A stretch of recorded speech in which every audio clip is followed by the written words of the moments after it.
Welcome to the Earn More, Stress Less podcast with me, Caro Sison. This podcast is for self-employed business owners just like you, who really want to grow their business and become successful and profitable, but without all the stress and hassle. I want to share my 30 years of business experience to show you how simple it can be to earn more money and how you can get organised without needing a business degree or any other qualifications. I'll be talking about the easy steps that you can put in place right now to start earning more money today and to help you get the business that you deserve and dream of. Without further ado, let's get started. This week's podcast is sponsored by Pocket PA, helping self-employed business owners to get organised, understand their finances and do their accounts all in one place using a powerful online tool. If you're serious about making a profit and having a successful business, then using a simple digital web app like Pocket PA is the best way to grow and scale your business. Visit pocketpa.com for more details and start managing your money like a pro today.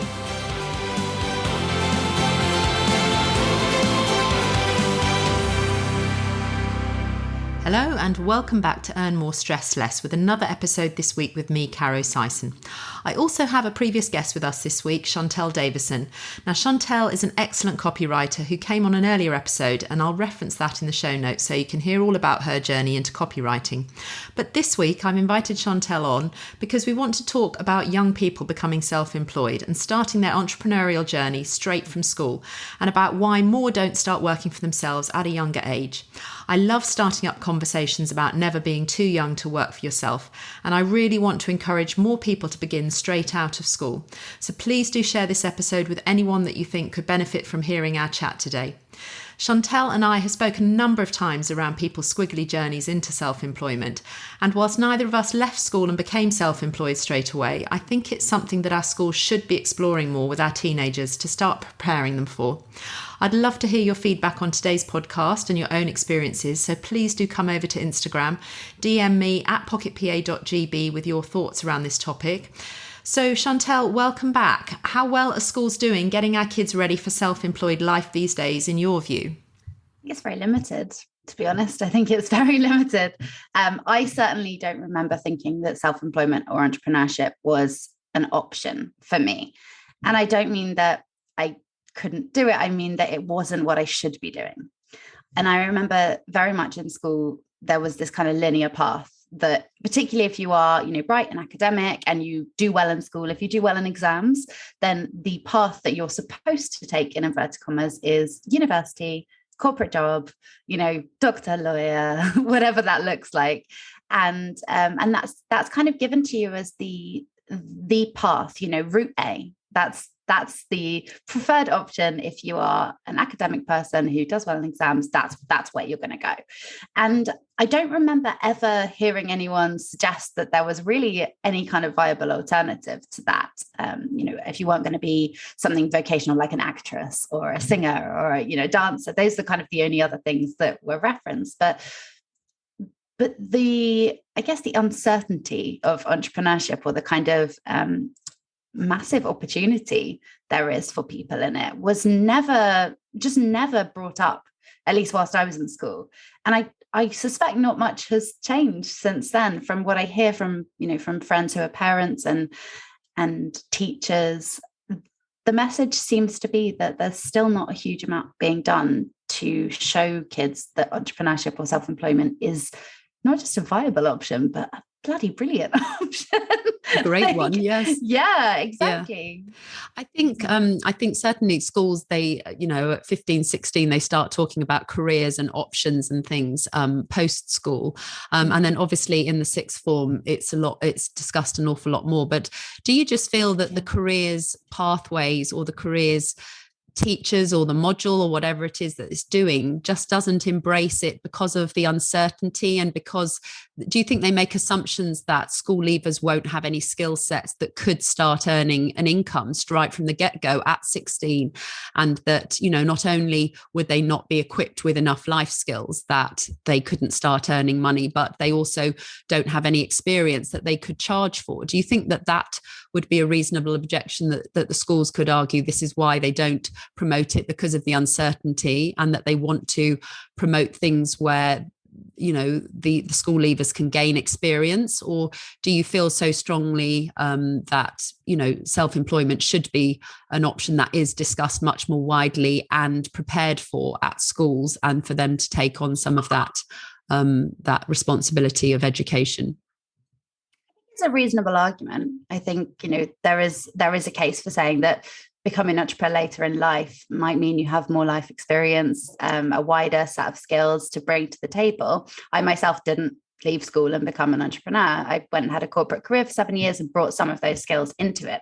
However, I also spent a huge amount on university, less than kids are now, because the fees are astronomical now. And so I think it's a bit of a balance. It's weighing up, is the additional income, experience, etc., you're going to get from going to university and doing something different for a while going to be worth the difference in the fees and debt that you accrue throughout that process?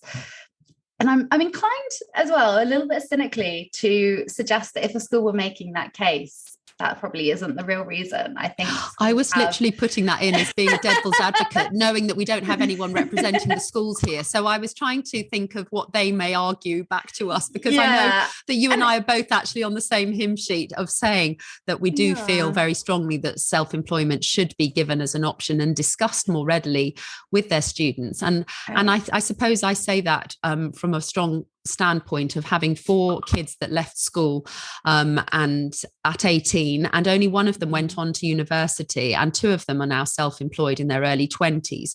And I felt that they hadn't been equipped at all with any of the discussions around working for themselves, what self-employment was, how they could navigate that whole route, how they would manage their finances, having of those income expense conversations, and all of the different skill sets that might be needed to be self-employed. And yet 2 of my kids are successfully self-employed and doing really, really well. But I feel that that's in spite of, not because of anything that they were equipped with at school. And thankfully, because I have been self-employed for the last 30 plus years, I was able as a parent to champion their direction of travel and support them in the way that they needed to. But and I was fortunate in the same way. Yes, I had my mum and dad to do the same for me. Yeah. I think one of the things as well that bugs me, I guess, that I get up on my little high horse about, is that I think we have a bad incentive for schools, because they are motivated to get as many students as they can into university. That is how they're graded on their success.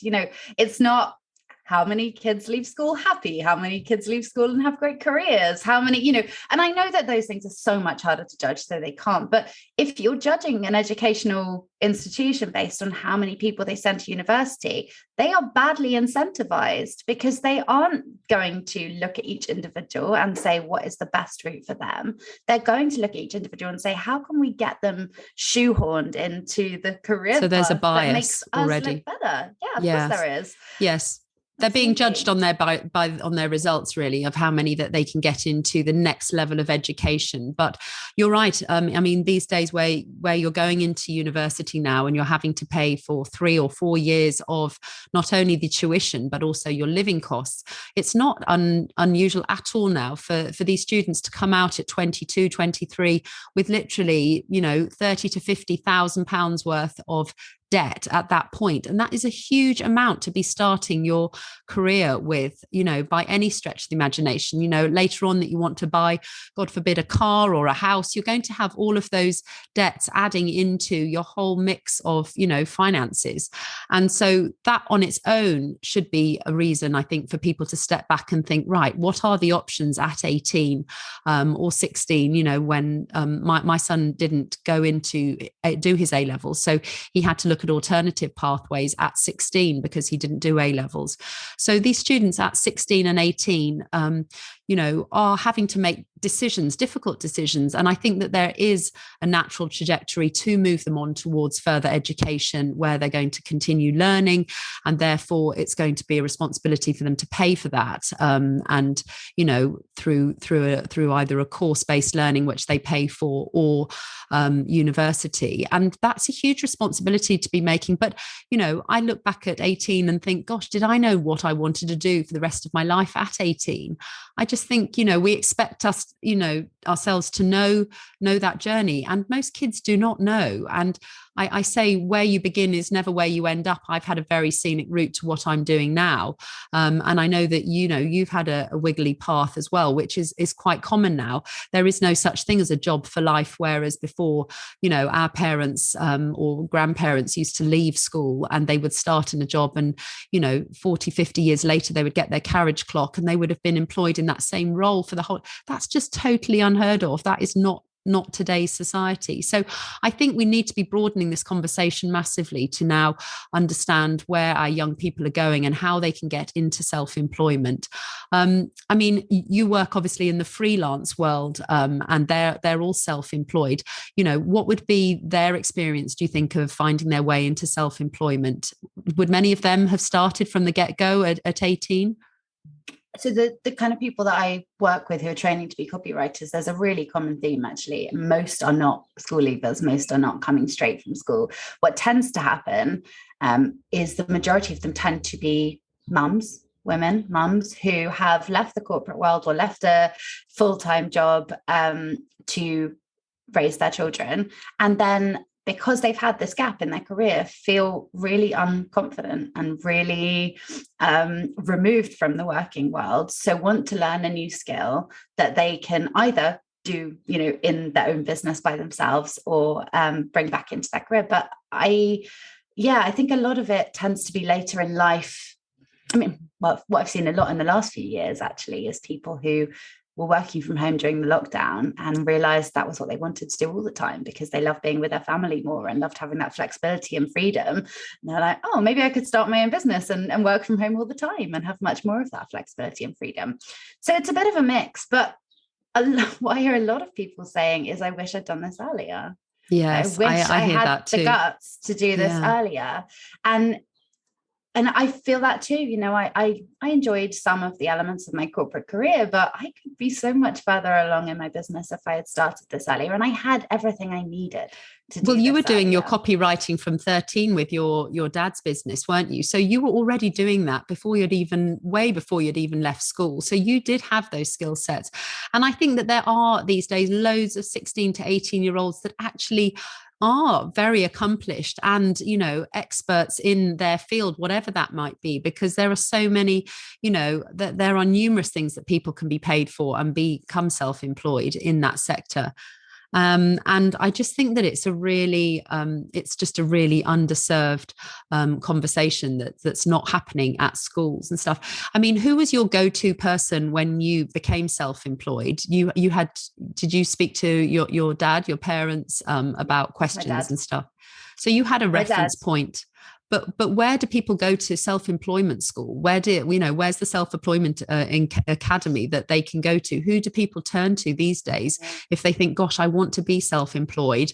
How do I learn that? What do I do? What are the skill sets that I need to be self-employed? Or is it really just, a stab in the dark and just learning as I go along and, hoping that I'm going to succeed? What do you think schools could be doing to open up this conversation? And, whether it's incentivizing them or not, but, schools ultimately want to do the best for their students. I know that it's not ultimately about where the student goes, but, how could schools, what if you could, sprinkle some magic fairy dust, what would you like the schools to do differently that you think could really support the self-employed entrepreneur's journey into that much sooner? I love this question. I think for me, it's about possibility portals.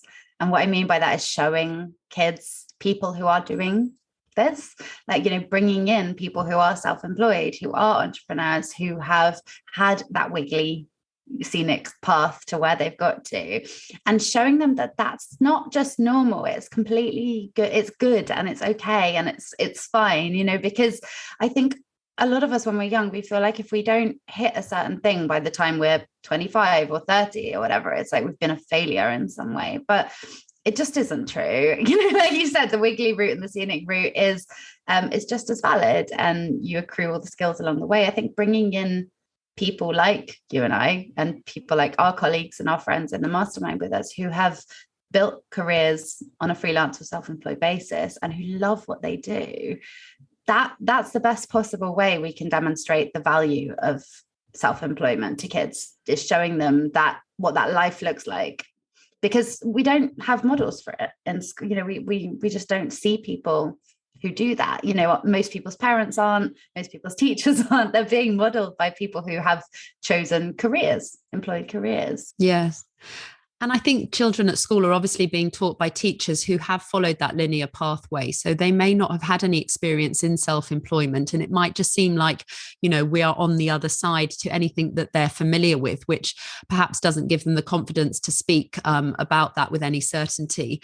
And, kids that aren't book smart, that don't fit into that academic profile, those square pegs, that they're trying to fit into those round holes, and squares being a circle, I call them squircles. And you're having to be a squircle when where do you fit? If you're square and they're trying to make you round, where's the place for square people, and where's the people for where do all the triangles go? Where do all the shapes that don't fit into that natural institutionalized direction of travel for the government that wants to see people? Education is power, and I'm not disrespecting the education system at all. I'm a huge supporter and believer that education unlocks so many things, but when we look at diversity and make sure that we're including all of those students at school, not everybody is academic and can shine their light by being book smart. However, it doesn't lessen their success.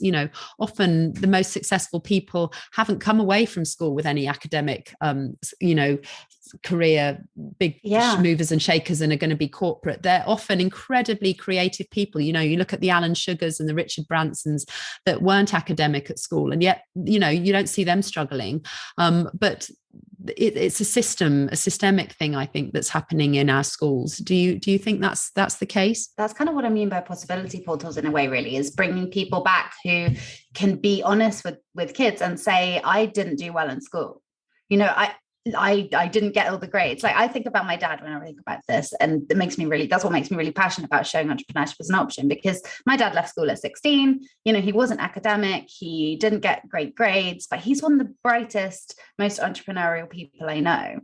And I think we've talked about this before, but he struggles with writing, with language a little bit, and dyslexia wasn't a thing, really, in terms of being, and so it's never been formalized, but I think it's very possible that he's dyslexic. I think there is a huge disproportionate number of entrepreneurs who are dyslexic, and people who are dyslexic struggle in school more because that's not their natural attitude. The academia, the book smart thing, even just taking exams, they might be incredibly bright and good at what they do and intelligent, but taking the exams is a massive challenge. And so what tends to happen, I think, is that a lot of the time self-employment is seen as like a backup plan for people who don't have that academic route to follow. And that's why we have such a disproportionate number of people in entrepreneurship, successful entrepreneurship, I might add, who are dyslexic. I think something like, I looked it up recently, there's 15% of entrepreneurs self-identify as dyslexic, compared with something like 7 or 8% of the general population. Like, it's a huge difference. And you can only really explain that by, I think not only explain it, but one of the ways you can explain that is by demonstrating that it is, it's given to people as a kind of backup option. If they don't do well in school, it's like, you could go and run a business if you can't go to university, or if you can't go and become a doctor or whatever. And it's It's But how mad. ridiculous is that you could go and run a business?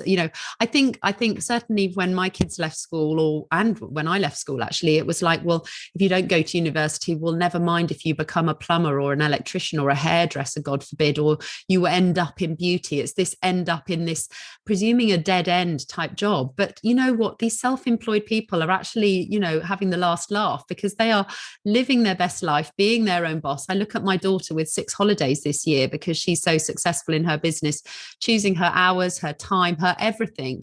And I think also with social media these days, with these amazing Instagram show reels, I think kids are exposed to this very fast life, easy access to all of these things. And yet they're being given a different message about, that, I mean, there's absolutely the message that you do have to work hard. And I don't like the idea that self-employment is over glamorized to seem like this freedom business is so super easy and, you're just going to fall into it and the money's going to just arrive in your bank account. Because we all know, being self-employed, that absolutely isn't the case. But I think we need to give a realistic take to students. And I love this idea of possibility portals where they could be introduced to, explore the idea of self-employment. Do they have any skill sets, or could they work towards having a skill set that would enable them to become self-employed sooner rather than later, and allow their light to shine, and for them to be a beacon to others behind them that it is a viable option to earn a living, and a good living, and to earn a load of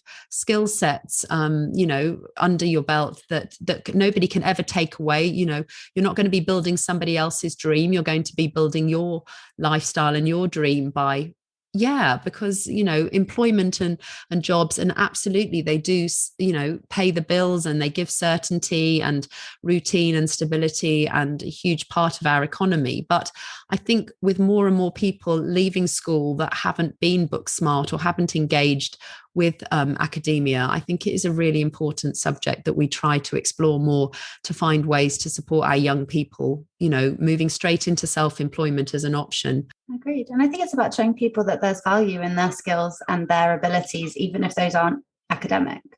Like, you are still, you still have so much to offer, and you still have valuable commercial skills.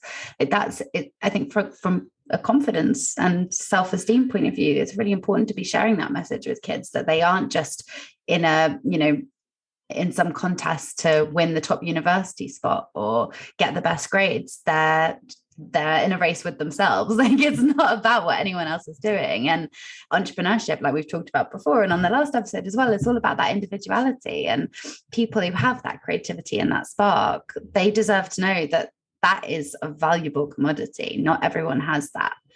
Plenty of kids can go on to be doctors and lawyers, but they could never be entrepreneurs. And unfortunately, there isn't a measure of happiness, a formal measure to actually differentiate. And I know when you were in corporate, you were feeling that you were burning out, and it was just becoming too much. It was just too much.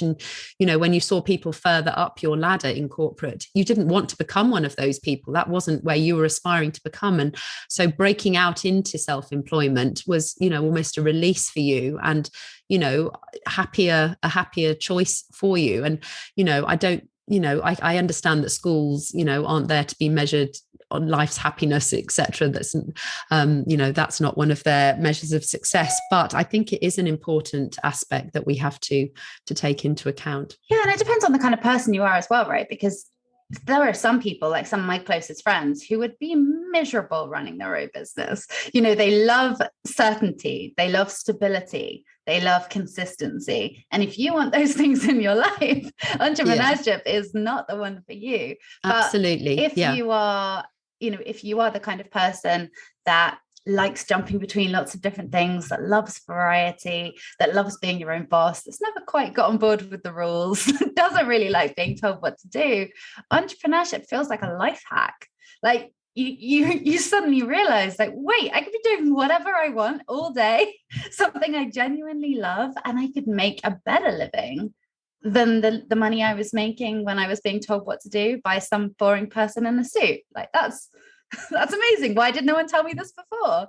So I guess I'm just really passionate that people know that is there, because I think there are so many kids like, little me's and little you's who are running around thinking that they're less than because they're creative and not academic.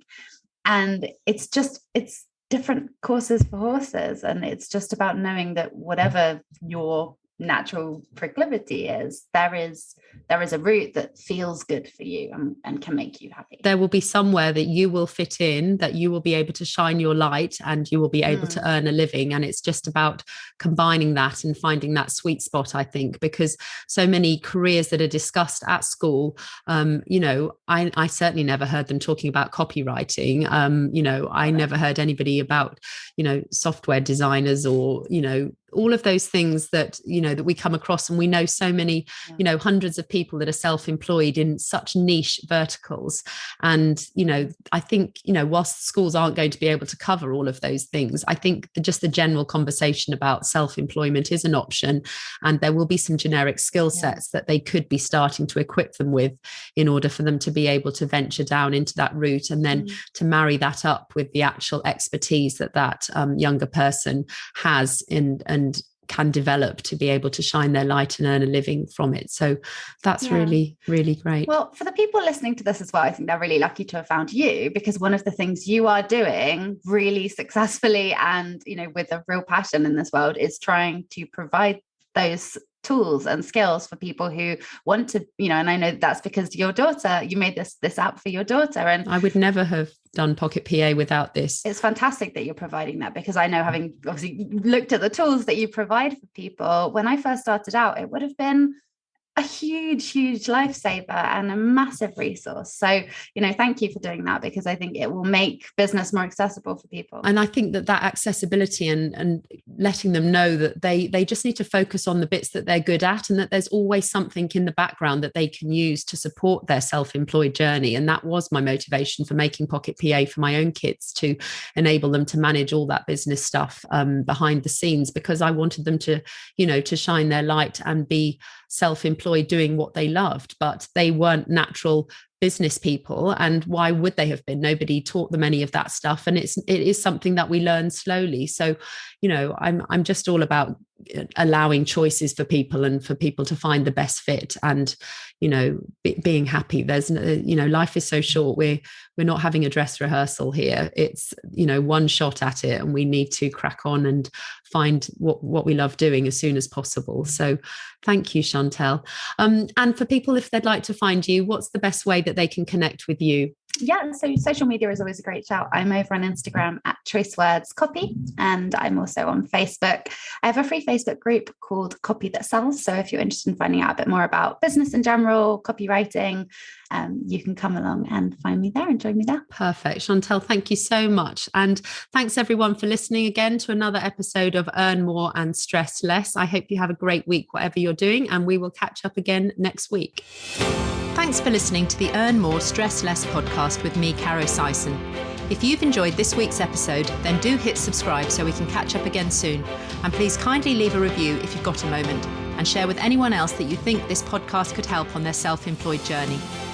If you're ready to make bigger breakthroughs in your business life and want to get way more organised and understand your finances the really simple way, then start your very own 14-day free trial today using the super powerful software tool Pocket PA that I made for my own son and daughter.